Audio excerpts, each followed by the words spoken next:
13 News at 10 starts now. It's nerve-wracking. It's hard to sleep.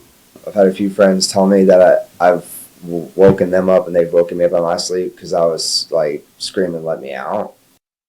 A traumatic experience during a late-night Uber ride. A passenger is speaking out after he says that his Uber driver led police on a chase through Midtown, all while he was trapped in the back seat. What a story this is. Fox 13's Jack Bilyeu is live at 201 Poplar tonight. Jack, that driver was charged with aggravated kidnapping, but we hear he will hardly spend any time behind bars. Good evening.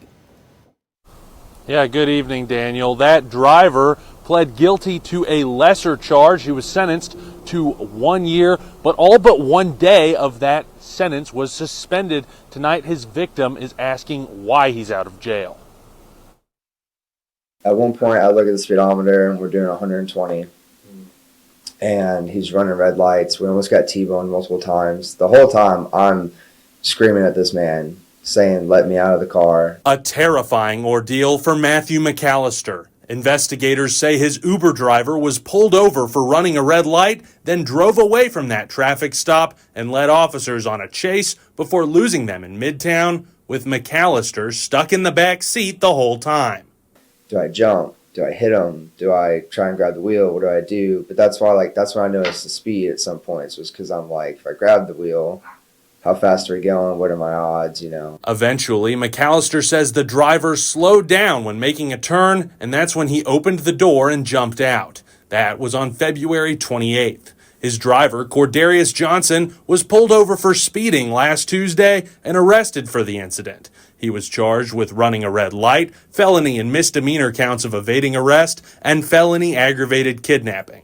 But according to court records, he pled guilty only to misdemeanor evading arrest, and the DA's office declined to prosecute the remaining charges. It was upsetting to find out that somebody could put me through a situation like that and only get charged with the lowest one, a freaking misdemeanor. Court records show the majority of Johnson's sentence was suspended, and he'll serve a year on probation. Uber says his access to the app was removed, but for McAllister, that's not enough. It's bullcrap.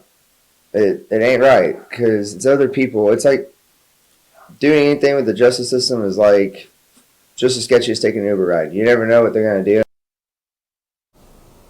Well, it's not clear why Johnson drove away from that traffic stop. We took a look at his court records and found dismissed charges of domestic violence and car burglary, but no active warrants at that time. Now, I also reached out to the DA's office to find out why they declined to prosecute that aggravated kidnapping charge. I did not hear back. Darcy? It'll be interesting once you do hear that one. Thank you so much. That's Fox 13's Jack Bilyeu reporting live downtown tonight. Thank you, Jack.